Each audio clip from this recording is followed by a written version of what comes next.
Bienvenue sur cette prise en main de PL7 Pro, partie 24. Dans cette partie, on va surtout voir une sous-partie sur l'utilisation de mots dans un programme. Et on va voir sous deux parties comment on peut utiliser ces mots. Et on va utiliser un mot pour créer un compteur de toutes pièces. Donc vous allez voir, c'est aussi une façon détournée d'utiliser un compteur un petit peu différemment de ce qu'on avait pu voir précédemment sur les premières vidéos en langage ladder. Alors pour ça, je vous invite à vous recréer un nouveau programme qu'on va appeler test mot. Dans ce nouveau programme, j'ai créé une section qu'on va appeler compteur. Et dans les entrées automates, on va se créer des variables. Qu'est-ce qu'on va se créer comme variable? Eh bien, par exemple, C1 pour capteur 1, euh, capteur et pas captateur. On va se créer une autre variable qu'on va appeler ras. Qui dit compteur dit forcément une remise à zéro.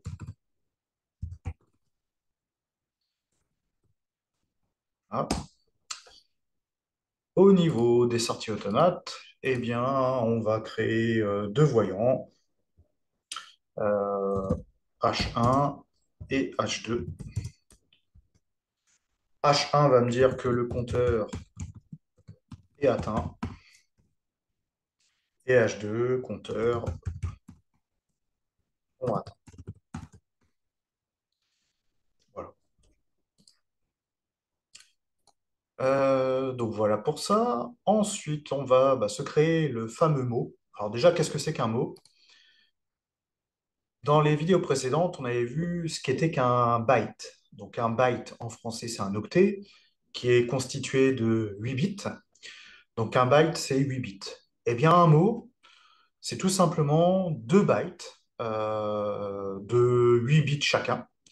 Donc un mot va être constitué de 2 bytes, donc de 2 octets. Un mot, qu'on appelle mot donc en français, va être dénommé par la lettre W pour Word. Donc un mot, c'est au final 16 bits, qui est constitué de 2 octets ou 2 bytes.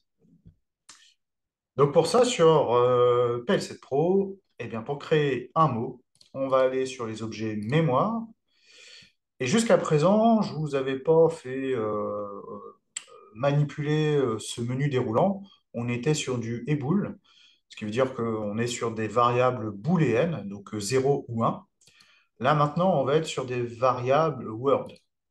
Une variable Word, en gros, c'est une variable qui va pouvoir détenir une valeur décimale, binaire, hexadécimale. En gros, elle ne va pas s'arrêter à une valeur binaire. Quand je dis binaire, c'est vraiment 0 ou 1. Là, on va être vraiment sur une série de base 2, une série binaire de base 2, avec toute une série de 0 et de 1. Une série décimale, donc allant jusqu'à plus de 32 200 quelque chose. Je n'ai plus les chiffres en tête. Et avec des valeurs en hexadécimale, allant jusqu'à FFFF. Euh, donc, eh bien, ce mot, on va le créer. On va se créer ce qu'on appelle un mot compteur. On peut lui donner un nom. Mot compteur. Et il va me servir à réaliser un compteur avec un mot. Voilà, donc le MW0, ça sera mon mot compteur. Donc en gros, MW0, le mot MW0, eh ben, il est constitué de 2 bytes. Et ces 2 bytes, eh bien, MW0, donc, ce sera le byte M0 et le byte M1. On aura l'occasion d'en reparler un petit peu plus tard. Si je prends le mot MW1, ça sera le byte M1 et le byte M2. Donc voilà, on va en reparler au fur et à mesure. Et voilà, si vous avez déjà ces notions-là, c'est pas plus mal pour la compréhension. Donc, ça, c'est bon. Ensuite, bah, je vais pouvoir fermer ça. Et dans le compteur, je vais me créer un petit commentaire. On va appeler incrémentation du mot euh, pourcentage MW0 entre parenthèses compteur. Euh, En fait, je vais me faire un compteur. Donc, je vais utiliser mon capteur. Donc, le capteur que je vais appeler C1, donc, qui est sur l'entrée I1.0. Et ben, pour que ce compteur puisse fonctionner, on va devoir utiliser une autre fonction qui va être un bloc opère. Bloc opère, c'est ce qu'on appelle un bloc operate, un bloc d'opération. Et dans ce bloc d'opération, eh ben, on va créer notre formule. En gros, je vais taper mot compteur, donc la variable que j'ai créée, deux points égales, mot compteur plus 1. Et je valide. Qu'est-ce que ça signifie? Quand le capteur C1 sera appuyé, eh bien, je vais ajouter la valeur de 1 dans le mot compteur. Et le mot compteur sera égal au mot compteur. Bon, c'est un petit peu ambigu la façon de voir les choses, mais c'est comme ça qu'on va pouvoir créer notre compteur. C'est pour ça qu'on va pouvoir traiter notre mot, surtout dans un bloc opération. Donc le mot, c'est égal à son propre mot, donc la propre valeur actuelle du mot, plus la valeur de 1 à chaque fois qu'on va euh, capter ici sur S1, EC1. Pour une meilleure compréhension, je vais aussi changer ce contact ladder. Et je vais passer sur un contact ladder un peu particulier, celui en front montant. On va en reparler aussi tout de suite après, mais en gros, le front montant, c'est celui avec un P à l'intérieur. Et je le remplace. On va comprendre par la suite. Deuxième réseau, eh bien, je vais mettre un commentaire, remise à zéro du compteur, entre parenthèses, euh, pourcentage MW0.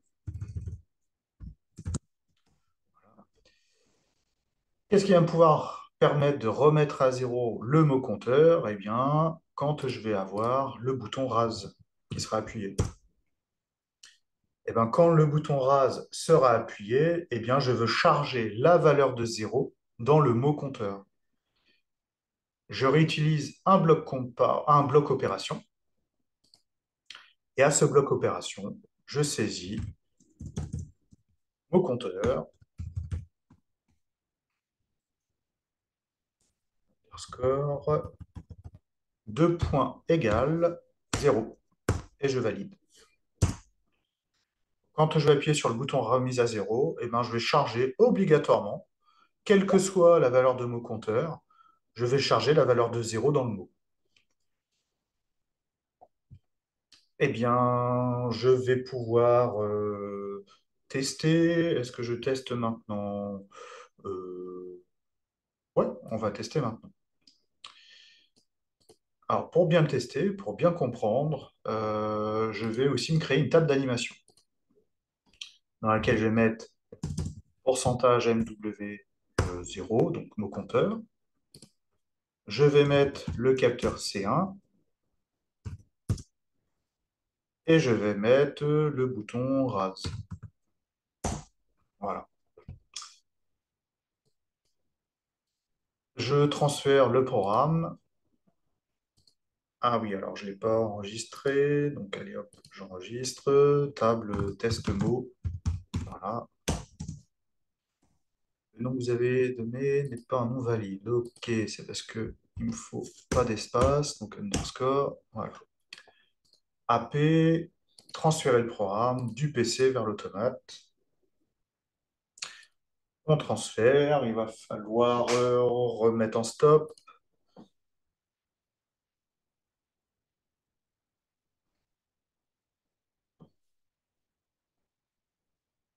Il faut patienter, il faut pas s'énerver, être plus rapide que le PC. Je connecte, je vais pouvoir mettre en run et je vais pouvoir tester. Run et je teste le boot.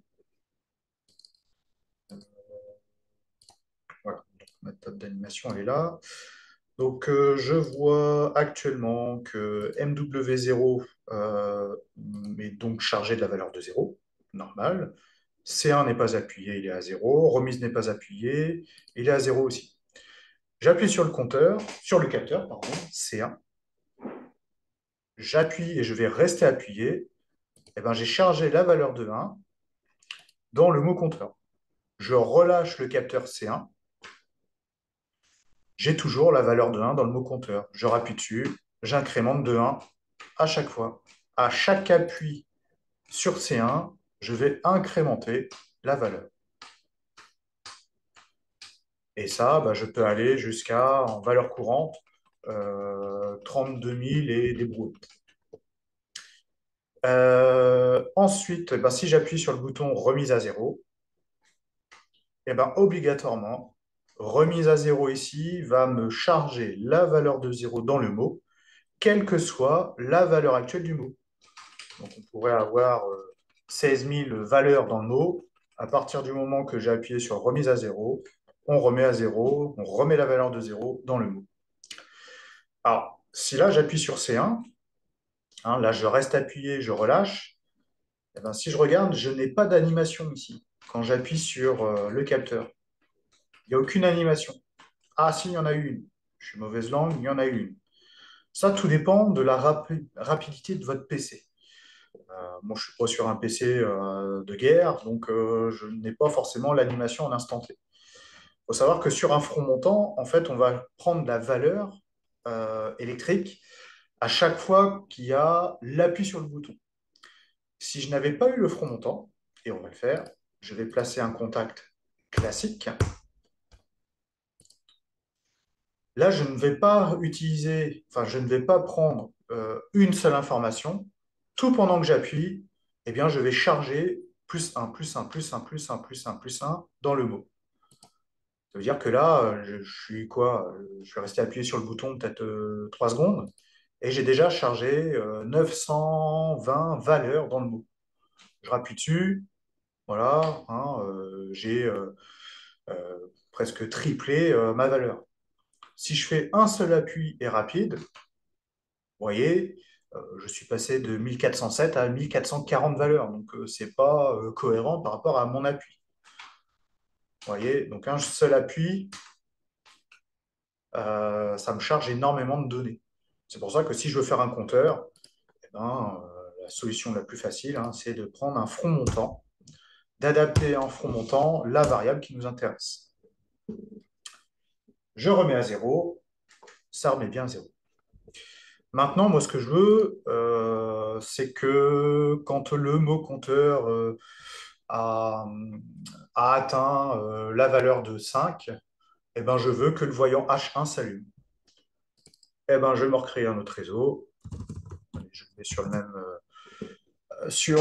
la même section, gestion du voyant H1. H1, c'est mon voyant ici que je nomme. Voilà. Et je veux que ce voyant s'allume seulement si le mot compteur est égal à 5. Et bien pour ça, je vais utiliser un outil comparaison. On va comparer la valeur de la variable qui nous intéresse. J'utilise un bloc compare que je vais placer. Mot compteur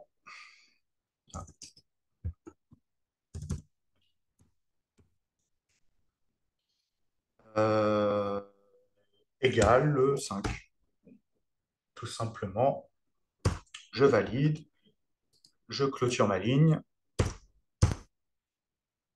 Alors, comme j'étais en ligne, donc ça devrait le faire. Hop, je réduis la page. Mot compteur est à 0. Je charge jusqu'à 5 valeurs. Et là, arrivé à 5, mot compteur, comme il est égal à 5, eh ben, le voyant H1 s'allume. Si je réappuie une nouvelle fois sur C1, eh ben, on n'est plus égal à 5, on est supérieur à 5. Donc H1 va s'éteindre. Donc maintenant, eh ben, j'ai envie de gérer le voyant H2 et je veux que le voyant H2 s'allume si je suis supérieur à la valeur de 5. Donc, ma bobine H2, non, hop, c'est trop vite, mon bloc comparaison, eh bien, mon compteur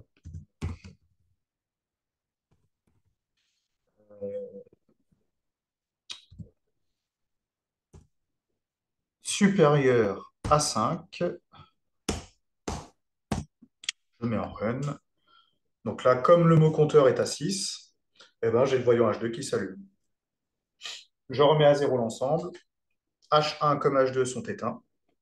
Le mot compteur est égal à zéro. Je recharge des données. Je suis à 5, j'ai H1. Je suis à 6, j'ai H2. Et je suis à 6, même supérieur à 6, eh bien, j'aurai, voilà, quoi qu'il arrive, le voyant H2 qui va être allumé. Pour vous montrer aussi l'intérêt aussi des mots, hein, là, je suis sur des données décimales, hein, affichage décimal, je peux l'afficher aussi en binaire. Donc là, le nombre d'impulsions que j'ai fait correspond à ce code binaire ici en base 2. Je rappuie, je rappuie, je rappuie. Je peux l'avoir aussi en hexadécimal.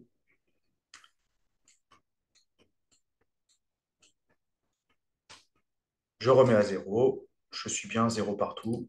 En binaire, je suis bien 0 partout. Et en décimal, donc je suis aussi à 0. Donc voilà l'utilité en gros du mot. Voilà, si on veut créer un compteur, eh ben, on peut l'utiliser en fait avec deux lignes. L'incrémentation, la remise à zéro, et qu'est-ce qu'on veut faire après avec le mot. Donc là, on va utiliser des blocs comparaison.